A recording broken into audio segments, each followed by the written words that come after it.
Welcome to Integrate Online. It is presented by West Virginia University's Reed College of Media, which offers renowned online master's degree programs in marketing communications.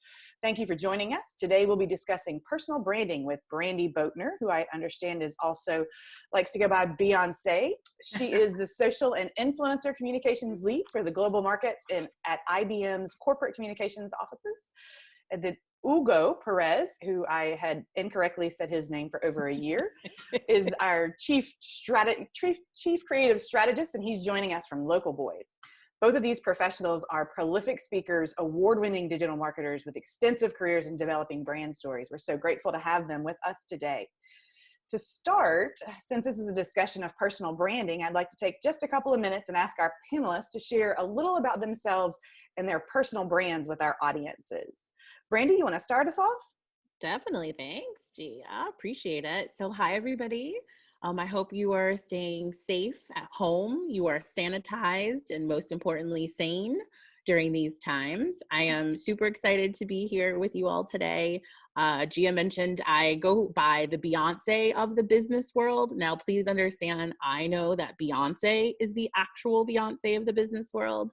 But because I am such a huge fan and I want to babysit the twins and just kind of be a part of their family, I feel like if I go by that brand, it will eventually get to her and she'll be like, oh, this girl is like me, but in business. So that's why I have that as part of my brand. But really, if you follow me or connect with me on LinkedIn, which I hope you do, or follow me on Twitter, which I also hope you do, at ThinkBluePR, you will see the 3 Ds because my name is Brandy Boatner and I love alliteration. So I always have 3 Ds, and it's no mistake that I do branding with Brandy, which I think is appropriate and why West Virginia asked me to participate and integrate online. But you'll see 3 Ds, things that I am about and really what my brand represents. And it's digital, data, and diversity. Digital is, I'm a genius because I got into digital comms long before global pandemics were a thing, which now they will be going forward. But I knew digital comms, digital PR was going to be such a huge part of our world. And I would just like to say thank you to my mom and dad for educating me in something that is now clearly paying off. But I'm all things digital, social, data. There's so much data. And now that we're all at home, think about all the data that we are creating and that we're trying to keep safe, with things that people are saying things around companies that, maybe didn't have the best data practices. So data is a huge part of my brand and what I do. And then finally, diversity. In case anybody can't see me, you guys can see how the Beyonce business is looking. I know what you're thinking. You guys are probably looking at me with diversity and being like, I know she's Irish. And you're right. I am Irish. Afrish, if you will, African American and Irish. But as a woman of color, diversity and inclusion is extremely important to me. And just people having a voice, no matter where they are, particularly young people as you enter the workforce, and just being your authentic self and bringing your authentic self to everything that you do. So that's my brand. If you like that brand, great. You should come, follow me, invest, connect with me. If it's not for you, that's okay. There's some brands that aren't for me too. I prefer, Nike versus Adidas or Puma versus Reebok. But if you want a really cool brand, Brandy, that's the way to go. Thanks, Gina. All right. Hugo, tell us a little about your personal brand. Oh, hi, everyone. But first, I want to do something for later on. So can you all give me a Kpop heart? You all know how to do that? Put it on your screens. You take your fingers and you do kind of a little heart with your fingers. If you all can do that, I want to grab a little picture. That's old school, Brandy. We're going K-pop now. You got to take your thumb and your forefinger like this and you create a little heart. Everyone give me a little K-pop heart so we can grab a picture for the gram, as they say. There we go. A couple of you. Cool. Right? Thank you. My name is Hugo Perez. I am a storyteller is how I like to say it, and always in all facets of my life. I've been storytelling since I came out of the womb. My mom would say I've been storytelling way too early because I haven't stopped telling a story. So I've enjoyed a career where I've gotten a chance to tell stories in the corporate sector, in the private sector, for agencies, and now on my own with my own consulting firm. You can follow me at NewsDude. I chose that handle the week after that old giant AOL came out, and I've been using it ever since. I was straight out of college. AOL decided to launch, and I got to pick that handle, and I've had it ever since. So follow me on any of the mediums, News Dude with a Z. I'd love to engage with you, but storytelling is my jam. I think everyone has a story to tell. I think every brand has a story to tell, every individual, and it all comes at the heart of it all is understanding what is called the common thread. What's that unique essence or ethos that you have that no one else has, that defines you in all aspects of your life? And once you define that, your storytelling is stellar. So I enjoy helping people figure that out, find that, and then leverage that moving forward. So I'm glad to be with you guys here today and participating. Thank you all so very much. We're going to kick it off with some questions, but as you all have questions, please feel free to chat them in and I will share them with the group. Since I hear this question so very much from my students, so I want to ask it of you. Tell me, does our social media presence matter? And Ugo, you want to start us off? Sure. I would say now more than ever, our social media presence matters. Up until now, in all the world that we live in, digital connections mattered. And if you talk to headhunters, HR specialists, people that are just looking for other people on their team, it has become part of the routine to just go and troll a little bit and see what's out there and see what the people that you're looking to hire, how they're engaged. With this COVID kind of evolution that we're in right now, I would say it matters even more because it gives us a little more time to spend time on those digital presence and see what's happening out there. So I think your contributions that you do online in the digital spaces begin to paint the picture of who you are, of what you offer, of what your value is in ways that you will never truly fully understand because you don't see what everyone else is looking behind you as they're trying to determine who should they choose to work with or not work with. Brandy, moving to you now. Tell me, when you're looking at candidates for positions or considering someone's social media presence, what types of things are you looking at and what are you looking for? So I look for a number of things. I think Ugo is absolutely right. Now more than ever, I mean, everyone's at home and we're on our phones and we're getting information and we're seeing people.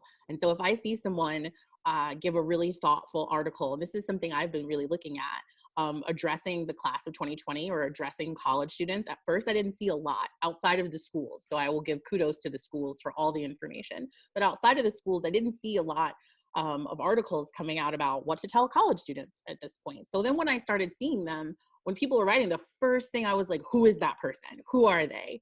Go to their social profile, find them on Twitter, go to LinkedIn, and just see, are they a writer? Have they written other things? Or was this the first time they published something? I look to see kind of personality. Does this person look fun? Do they look like really serious? Is it like really heavy? And sometimes you have to be careful with your social profile because, you know, your brand is not necessarily what you make, it's what others make of you. And so you could be a funny person, but I see a photo and I'm like, wow, they're a little too super serious and I need someone who's like going to be fun. And then I interview with the person. I'm like, oh my gosh, you're so much fun. But like, I thought you were like the school librarian. And shout out to school librarians. Nothing is wrong with being a school librarian. But I'm just saying, if I see the picture and I think that you're one way and then I talk to you and you're another way, but even still with your social presence, you just need to be thoughtful. But really, my biggest thing about your social presence is be authentic. Please, let's stop with the fake Instagram, like with the filter that looks one way and it looks another way. Let me just tell you something. For today, this is the Beyonce you got. If you would have saw me yesterday in my pajama pants, hair pulled back, I like ratchet. It's COVID. Of course I'm gonna look ratchet. Like that's who I am and that's what's happening. But I just want everyone to understand, no matter what you're doing, applying for any, please be yourself because it is so exhausting to try and be two different people. It is a lot being Brandy and being the Beyonce. I couldn't imagine trying to maintain, like if I was with you guys, Brandy, but then like an hour from now, I'm Ashley. And if there's anyone named Ashley here, I'm sure you're lovely, but that would just be so exhausting for me to be two people. So just be authentic with your social presence. And Gia, can I add one more thing? Of course. I think another thing that we look for often is creativity and what's happening out there in the stuff that you're putting out in the digital spaces. It may not even be related specifically to the job you're applying for. It just may showcase that you're a talented, creative person. I remember about a year and a half ago or something, I hired this guy that came in to interview for a role that we had on our team. And I never once asked him a question because I had spent time in the week beforehand kind of trolling him. And the amount of stuff that he had created already gave me a clear picture of who he was and what he could do. So when we met, all I wanted was a chemistry check to see, was the personality going to gel with the creativity that I saw? I was sold already. I didn't need any proof that he could deliver. I needed proof that he could work with me, and he got the job. I think those are really both great points at the heart of who your online personal brand might be authentic and be creative. I think it's also interesting, that point that Ugo makes about presenting yourself in a way that as if you are going to be interviewed across those different channels. So tell me now about thinking about, how do you figure out what do you want to be yes, you want to be authentic and what you want to be creative, but how do you figure out what you want to stand for or be known for? Yeah. So again, funny, my name's Brandy. So I do a session called Branding with Brandy that tackles this exact thing. And every brand that we see that's out today that we love, the Apples, the Googles, the Disneys, every single brand, we have some type of relationship with that brand, like a personal attachment with a brand. There's a reason we like them. There's a reason we buy a certain brand versus another brand. And so you have to think of yourself that way. And every brand answers, four fundamental questions that every brand answers is, what do I want to be known for? What makes me different than the next brand? Who do I serve? Not what's my target audience or a demographic, not that, but who do I really serve? And what is my enduring idea that keeps the brand alive, for hundreds of years for some brands that are, 200, 300 years old. So you individually have to ask yourself those same four questions. What do I want to be known for? What makes me different than someone else? Who do I serve? Like, what do I want, my brand to represent? And then what's my enduring idea? And I fall back on a quote from Maya Angelou, and she said, she believes everybody is born with talents. Everybody has some type of talent. I don't care if you can memorize all the episodes of The Bachelor. I don't care if you're really good, with, shoelaces, whatever talent everybody is born with some type of talent. You have to ask yourself, how do I want to hone that? What do I want people to know me for? We already talked about Ugo and I talked about our personal brands and what we want to be known for. So I challenge all of you who are on this, this webinar, what do you want to be known for? What are those four questions that every brand answers? What are your answers? Yeah, and Brandy, I know that you and I agree on this. A brand isn't just an organization or a product. All of us on here are a brand. And those four questions is what I have referred to as the common thread. Once you get those answers, that's when you get your common thread and you know what you stand for. One of the exciting things about the season that many of you on this webinar are in is that you're at the beginning of figuring out what you want to be known for. So this is a great time that I challenge people, dip your toes in a lot of different ponds and see what gets you excited. Find what makes you passionate. You want to be known and engaged and be a part of things that you wake up in the morning and you can't wait to dive into. That doesn't mean that work isn't hard sometimes and that you wake up and that you don't want to go to work. But at the end of the day, I would say if you asked Brandy, if you asked me, if you asked Gia, any of us that are in professions that we're in right now on this webinar, we love what we do. We get up and we love to communicate and to tell a story and to be engaged. So I don't need anyone to kind of stoke a fire in me in the morning because I'm already excited. I know what I'm passionate about. I know what I want to be known for. So I challenge you, dip your toes in lots of different ponds and figure out, go test a lot of different things, see what you like and try them all. Be a little bit of everything and then figure out what you like the best and then lean in. And so I just posted the questions that they have posed to you. What do I want to be known for? What makes me different? Who do I serve? And what is my enduring idea? I just posted those in the chat window, and I would love to hear from some of our audience members. Can you answer those questions for yourself, and what does that look like? And it'll help build into our next question. And Wendy, I'll come back to your question in just a moment. But the next question, because I think builds on the discussion we're having, if someone knows how to answer those questions and they're hopefully going to chat those in, What are some of the techniques to improve their storytelling around those particular responses of who they are and what do they want to be known for? I think of three things that I would encourage anyone to do in order to improve their storytelling. I think you have to learn, as the first technique, about you have to learn how to summarize the things that you're passionate about, that you're interested in, and in essence, how to summarize ideas. So practice a lot in terms of what do I like, what am I engaged with, and how do I summarize it in a way that's succinct, that really cuts through.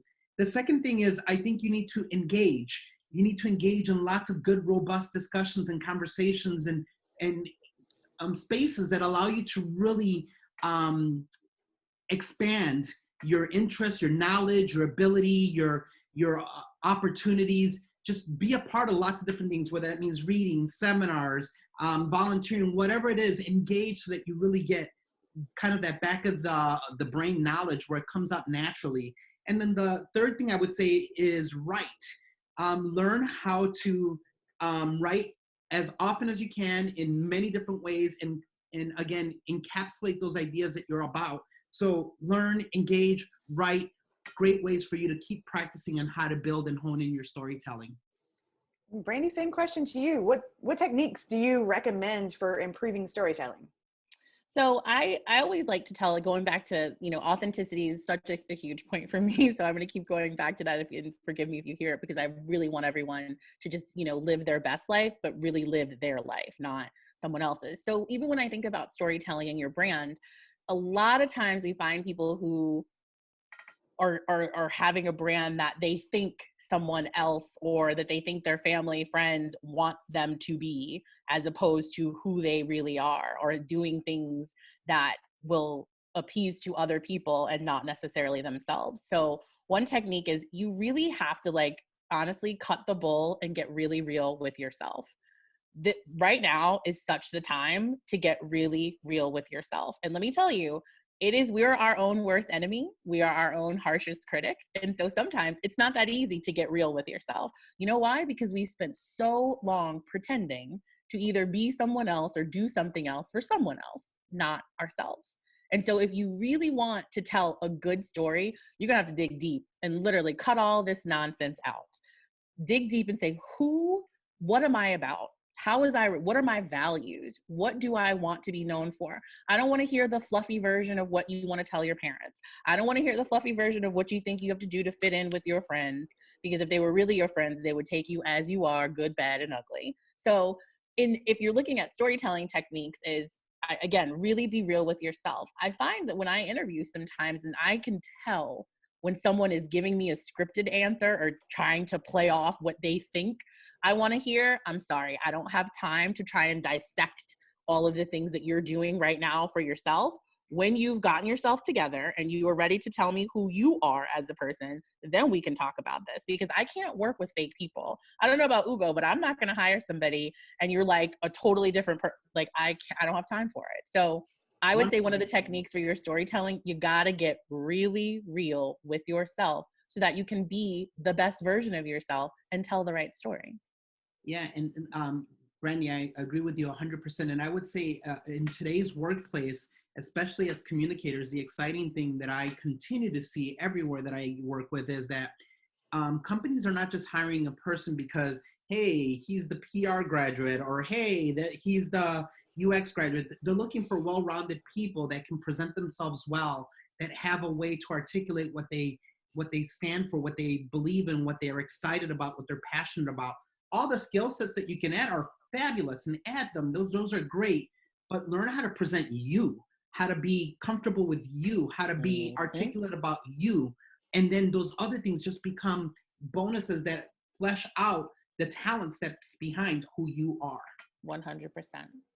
So tell me, does that storytelling change if you're 1 year out of graduation or 25 years, or are you providing the same advice to those people who maybe have been in the careers for a while and wanting to stand out, as opposed to those who are new to it? I think it's the same. Listen, you are inherently you. There are things about you, whether you are 18 or 88, that make you inherently you. Sure, of course, we evolve, we grow, we mature, we handle situations differently, but you are built a certain way, right? If I look back, if I called some of your parents, even for those of you who've been out of the game for a while, if I called your parents or your spouse or your children and I said, is your mom or dad ABC? They would know, because guess what? You don't, again, or unless you're like 3 different people, you're not over time going to morph into a completely different person. Sure, characteristics change, sure, but you're inherent. What makes you you? What makes you special? What you bring to the table each and every day. And sometimes, you guys, that table can be really small, and sometimes it can be so big, bigger than the buffet line. And you're like, Jesus, Lord, I got to bring all my stuff to this table. It's a buffet. Everybody can have.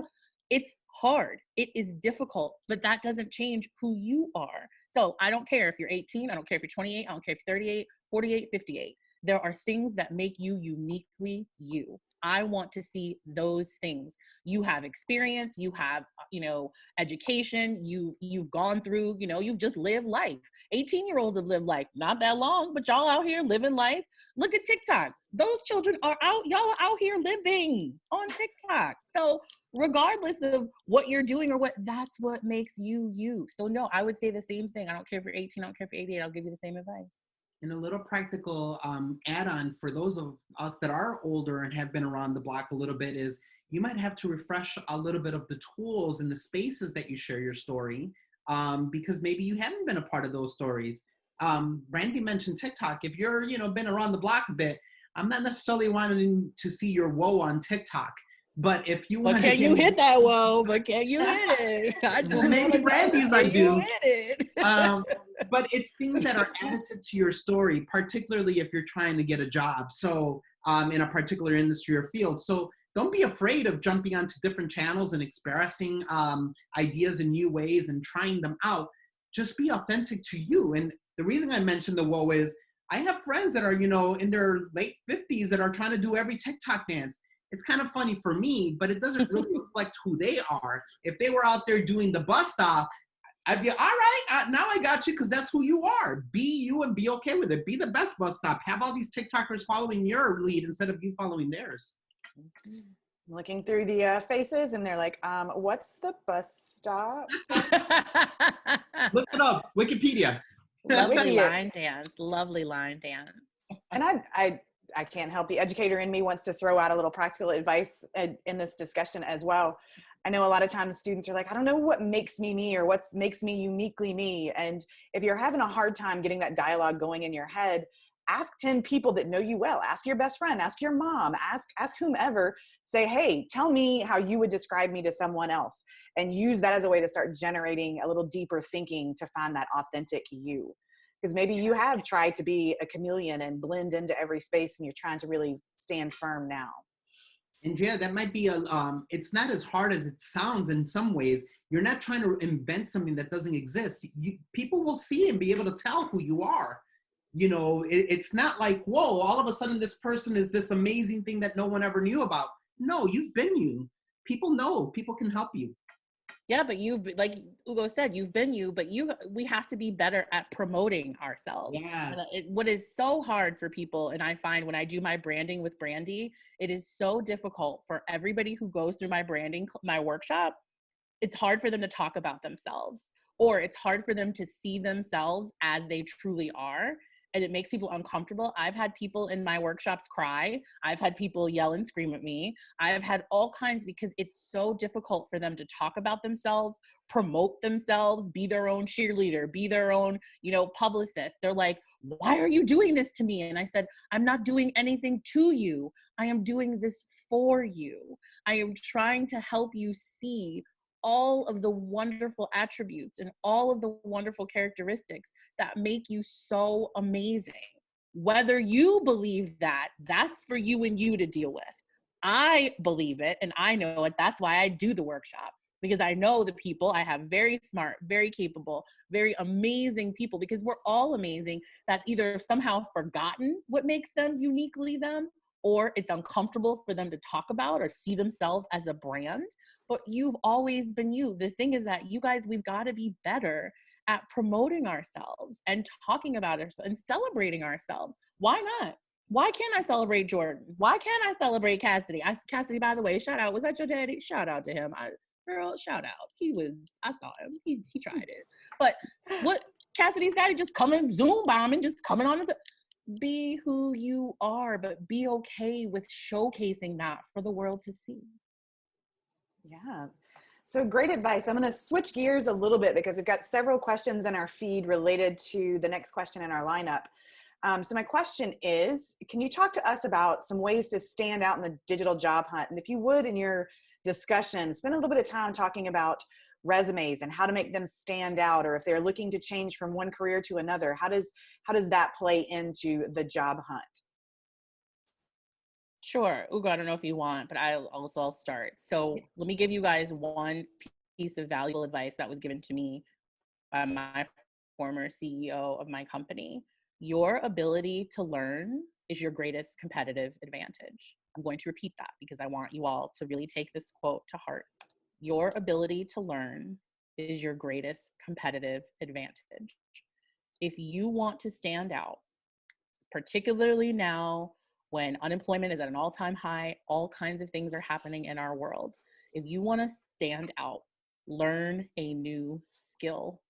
Learn or refresh something. That could be a language. That could be getting Google Analytics certified. That could be getting a YouTube certification. That could be learning how to code, right?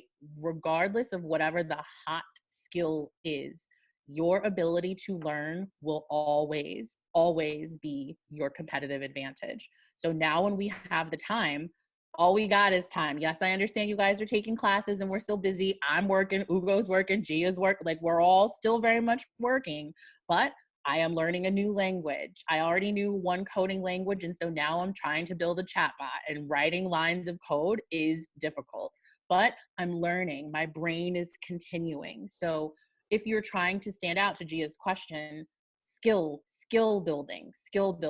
Obviously, networking is still incredibly important. We're just doing it in a different way.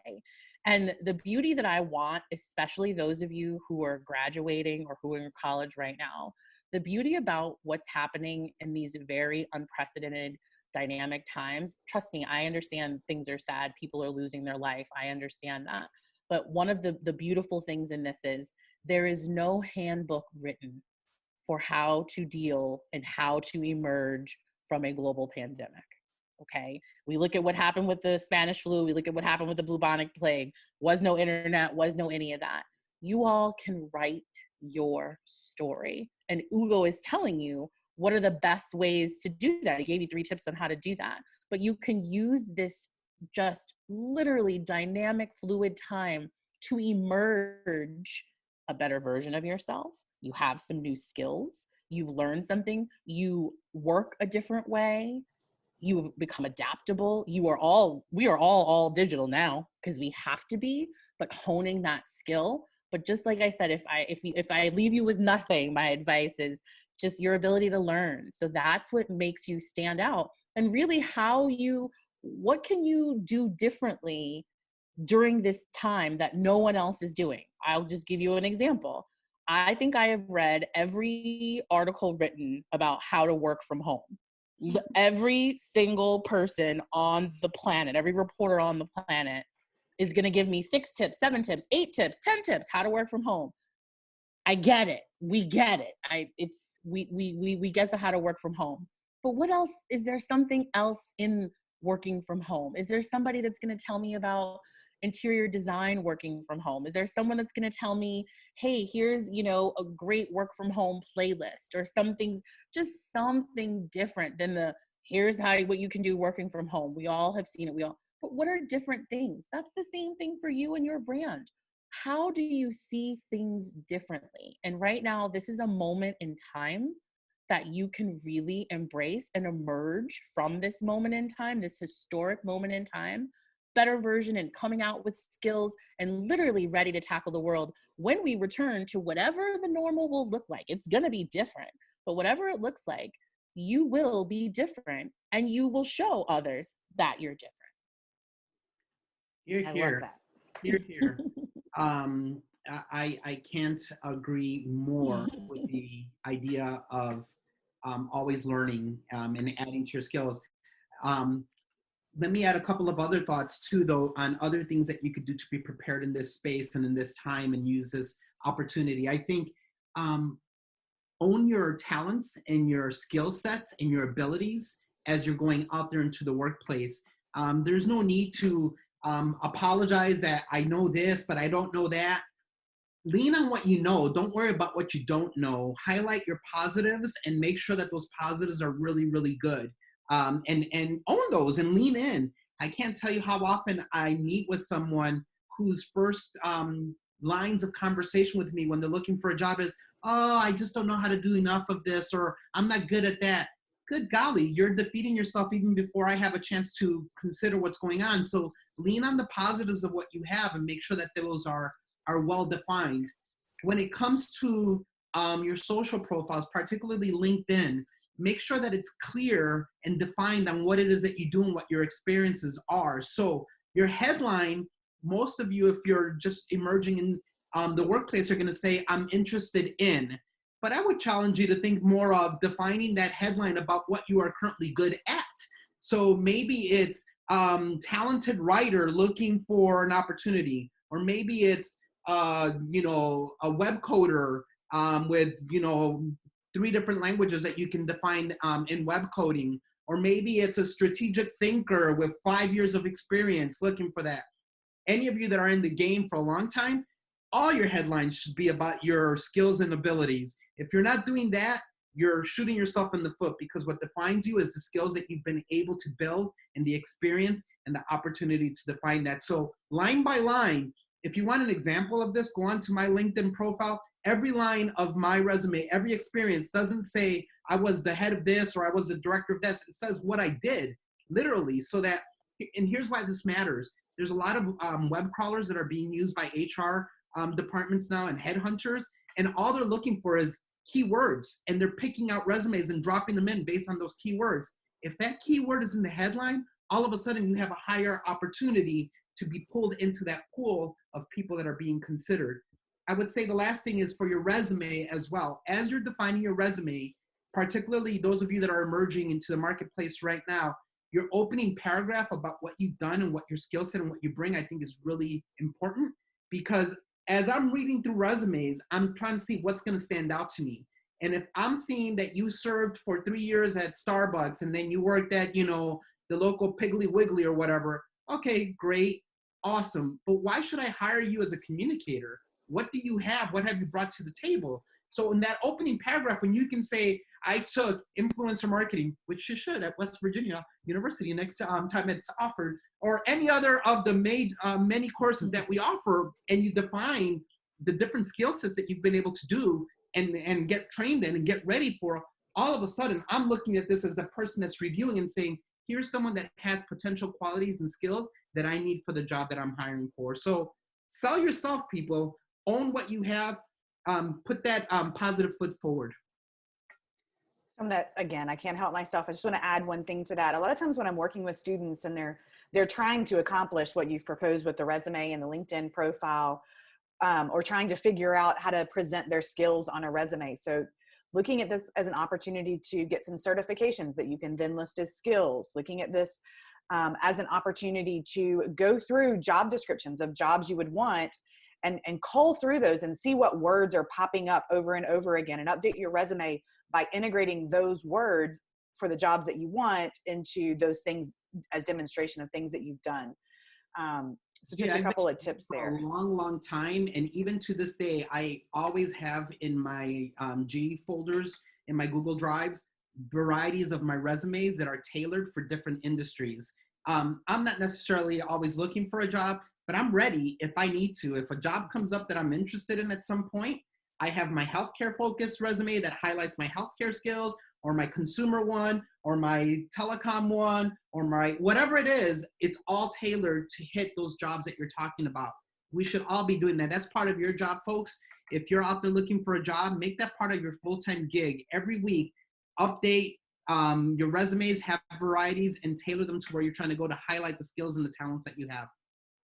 And use and ask folks to look at it and give you feedback. Mm-hmm. We've got a question here from Nicole, who Nicole participated in an international sports business program last summer in Ireland with a company called Living Sport. She had the opportunity to work with Tough Mudder, and her question was about the types of pictures she should use. So using her as an example, what types of photographs are you looking at as that LinkedIn profile?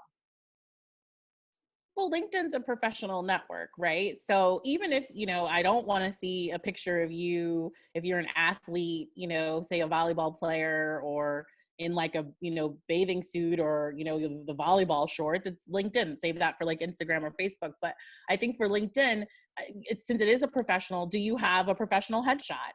And if you guys, none of you have a professional headshot, I am here to tell you, get a professional headshot.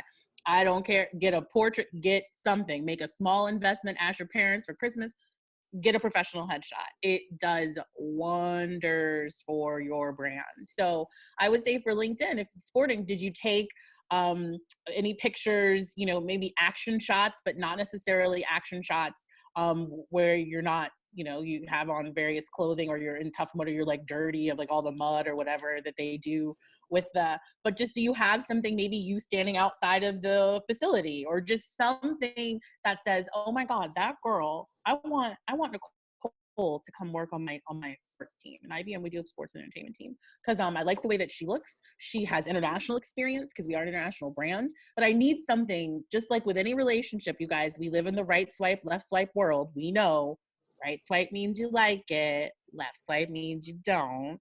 So I need something to show me I want to swipe right so please give me a flattering headshot, a nice, again, this is the question Gia asked was for LinkedIn. I think Instagram is a little bit more personal, not too personal. I don't want to see all y'all business out here, but have, a more fun picture on Instagram, even I think Twitter to some degree, but now Twitter is like where everyone's going for news. Everyone's sharing all their COVID stories on Twitter. So I think there is some, having a nice headshot on Twitter as well. So that would be that's my LinkedIn, is to show even in sports, like, do you have a professional headshot? Do you have something that showcases that you would be somebody that I would want to hire that's aesthetically pleasing?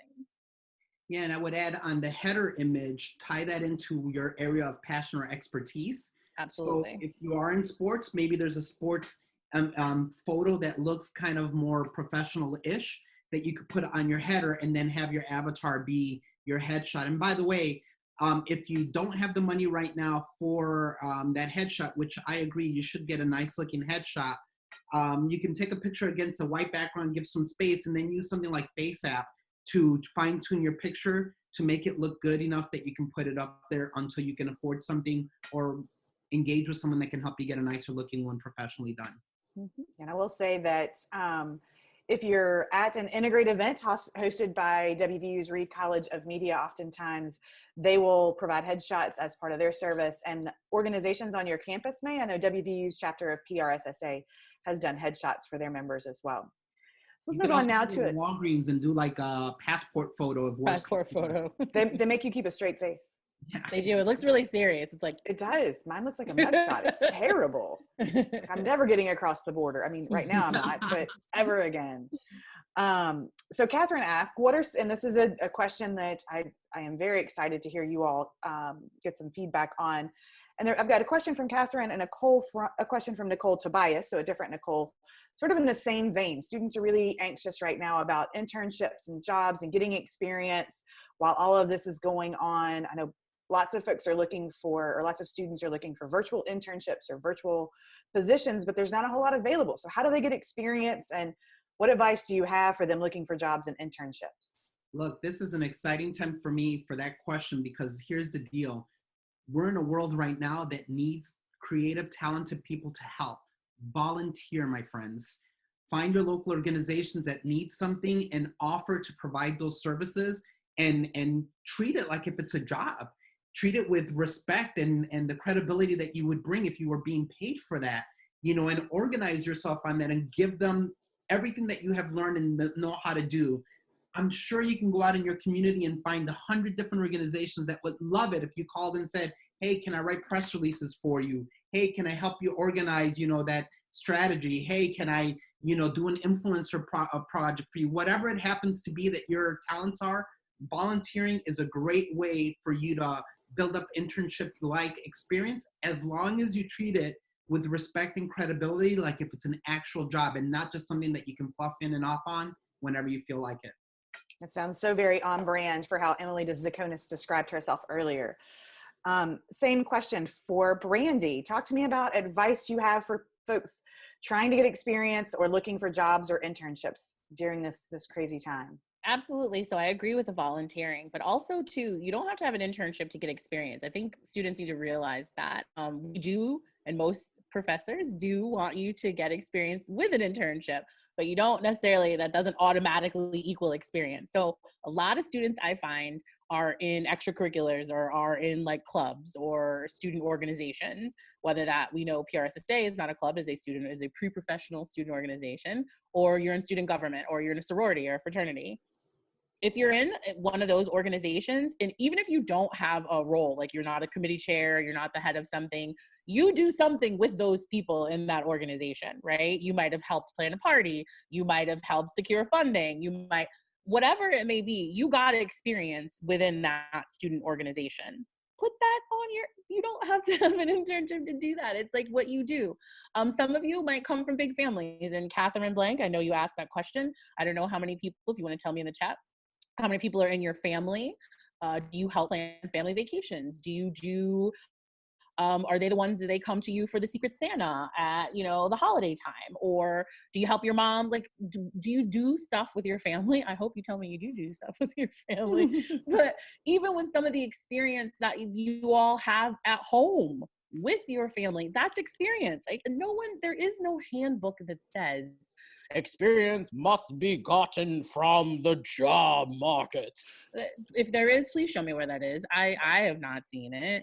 Someone say, oh, I am a babysitter. And I said, oh, then you must be an incredibly patient person if you have babysitting skills, because I don't know, aside from watching Beyonce's twins, if I want to watch other people's children. And that requires a certain skill set. I don't know if I have it, but you do, great, you have experience. So I look at other things that go on in your life to how you can equate. Now, as we're looking, I know it seems grim. I know it does right now. I agree with Ugo that volunteering is an amazing way, but I want you all to start, I'm going to do a data plug now. I want you all to start, when you read and you see the organizations that are laying off people or that are furloughing people, I want you to start looking at the data behind that. How many are you seeing a day? What industries are these companies? Where do they fall in? What's happening as you're reading about? And then I want you to look at that data and start thinking of, come up with a list.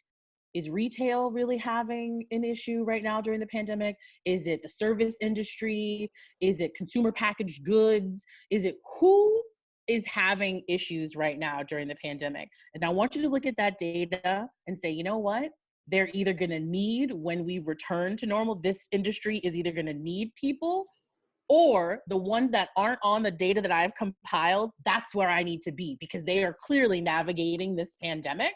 So maybe I should start looking at those industries. But one thing we cannot dispute, and this is what's happening with the pandemic, whether it's coming from the federal or the local or state government level, facts. You can't deny the facts. And that's why everybody said about flattening the curve, and we see the trend. It's the same thing for you guys with the job market. Look at where the trends are telling you people are either losing jobs, getting laid off. Look at the industry, look at the rate, look at the people, and start thinking to yourselves, you guys are all college educated, so you're all smart cookies. Look and say, you know what? They're either going to need to hire people in the next 6 months, or the industries that are not laying off, the industries that are not having these issues, maybe there's something to be said about that. Maybe there's a way for me to hone my skills there. But you have to make these decisions based in fact, based in what you think would be best for you, not on a whim because your parents want you out of the house. When the shelter in place orders lift, you're like running out because, mom and dad are like, get out of here. We're sick of you. Go get a job. Like, don't make a knee-jerk reaction, but make a data-driven decision. It's really great advice. In the chat window, we've had a little bit of a supplementary conversation going on. Brandy, I know you mentioned certifications earlier, and Andres was asking about webinars or networking or online certifications, and Nicole Tobias offered some. Google Analytics, HubSpot has a huge array of them in their academy, ranging from online to or inbound marketing to email marketing to you name it. And then of course there's a Hootsuite, both platform certification and their social marketing certification. So all of those are really, really great. And then Andres also offered for those folks who are looking for a headshot at a low rate, he has offered a low discount or a discounted social distance photo shoot. He has a zoom lens, so he said be happy to help with some headshots. Yes, and Flight School and Blueprint. Yeah, of course. Go ahead. Also for WVU, we have our new digital marketing communications program that's going to offer a lot of these certifications as well. So keep that in mind too, folks.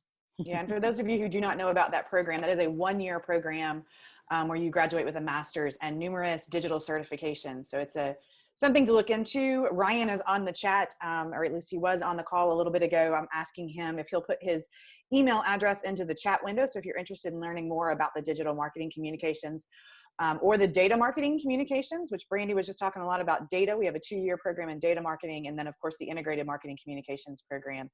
Ryan should be able to help you look into those programs and see if you have further interest. We're coming down to the last 10 minutes of our chat today. So I wanted to sort of ask a final wrap-up question of each of you. Can you each share with us 3 top skills modern communicators should have mastered by the time they enter the marketplace? Sure. So given today's environment, 1, adaptability. If this has taught us nothing, we all have to be adaptable. At any moment, your life could be changed at any given moment. COVID-19 has taught us that. We now work differently. Children learn differently. You guys are learning differently. We interact differently. Social distancing, physical distancing, that was not in our vocabulary. You all know that 6 months ago.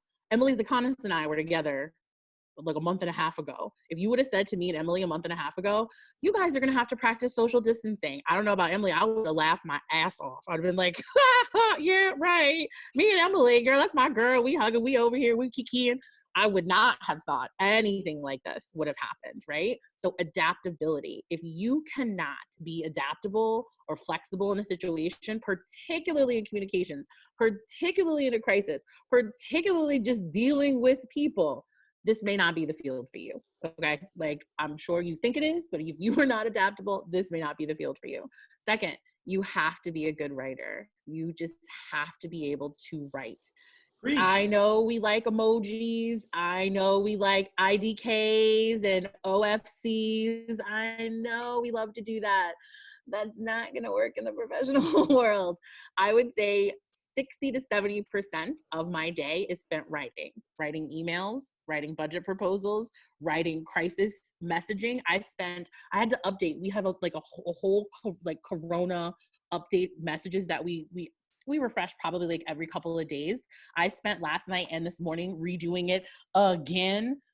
I really want to poke my eyes out, but just because I just wrote them and I had to go back and rewrite them. 70% of my day is spent writing. Emails, PowerPoint presentations, thank you letters, gratitude, team building, the script for the virtual happy hour, the virtual bingo. I write so much. So you guys have to be good writers. And then finally, I would say just my advice is be real. Just be a real person. I know it is so easy to suffer from imposter syndrome, and we pretend to be other people because we don't want to be found out of who we really are, because we want to fit in and we want people to like us. And when we get into the work world, we really want people to like us. We want our bosses and our managers and our colleagues to like us. But if you're not real, I just can't work with fake people. And you all know how many of us are friends with fake people, or when someone is like fake, where they like smile in your face, but you know they're like a questionable person. That's not a good experience for me as a friend. That's not a good experience for me as a colleague. And I'm not saying you're not going to run into fake people in the work world. You will run into tons of fake people in the work world. My advice to you is don't be one of those people. Like, you're going to encounter them, but I don't want you to be one of those people. So my 3 pieces of advice: super adaptable, excellent writer, and just be real. Keep it real. Great advice. Ugo? Yeah. I just want to grab a little bit from that writing and say I 100% agree with that. I'm going to give you 3 other ones, but oh my gosh, put that at the top. And even if you're not writing long-term, what practicing your writing does is it allows you to be able to adapt it in other ways down the road. You may not always write these big paragraphs, these big proposals, but being able to do that allows you when you have to write the shorter stuff that you need to do as well. Because one of my top 3 things that I would encourage you to make sure that you're good at by the time you enter the workforce is being able to communicate an idea succinctly, with power, with emphasis, with clarity. You need to be able to sell an idea without having to put a lot of backwards effort into it. So communicate an idea succinctly. Number 2, you need to understand who your audiences are, or how to figure out who an audience is and what drives them. We as communicators are not doing stuff just for ourselves. We're doing this for a group that we're trying to reach. So it's important to understand who audiences are, how they function, how they work. How do you go about it and figure out who these audiences are and what drives them and moves them. And then the last thing I would tell you is learn how to be proactive. I think today's communicators are most successful when they're the kind of people that come to the table already with 3, 4, 5 ideas ready to work, and ready to move things forward, and not the ones that are sitting on the sidelines waiting for someone to say, hey, does anyone want to work and do something? I know as I look back at my career, every positive step has come when I've raised up my hand and say, I'm willing, I'm ready, put me in, coach. That is absolutely wonderful advice. As we wrap up these last 5 minutes, I just want to draw your attention to the chat window. If you scroll up a little bit, we have, again, that listing of potential certifications you may be interested in further pursuing. Brandy also added a couple others, the one from Facebook and Flight School, Twitter's Flight School, Facebook Blueprint. Both of those do have a cost associated with them, but know that both of them also have modules that you can watch and view. The cost is only associated with the certification quiz. So you could go ahead and get yourself trained up in those things and then take the quiz at a time when the financials are in place for you. Ryan has also provided you some information about a session at 1 o'clock for those of you who are interested in the graduate programs, which Ugo and Brandy both teach in, and they were telling us a bit about our data marketing, digital marketing, and integrated marketing communications programs. There's a session right after this at 1 o'clock, and the link is in the chat window. Ryan has also offered you his cell phone number and his email address if you ever want to connect with him.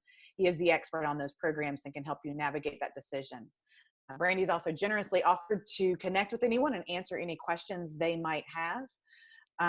And you heard earlier, News Dude wants to hear from you. That's news with a Z, dude. So without not wanting to go over time for our last 3 minutes, I just want to wrap up by saying thank you for joining us. A big giant thanks to Brandy and Ugo for spending this time with us and giving us so much valuable advice and action steps. Be sure to visit integrate.wvu.edu for those of you who are interested in other sessions like these. You can find recordings of previous sessions as well, and you can also subscribe to receive updates. So I thank you all for your time today. I hope you've taken something away from this session, and I look forward to seeing you all in real life or online soon. Bye, everybody.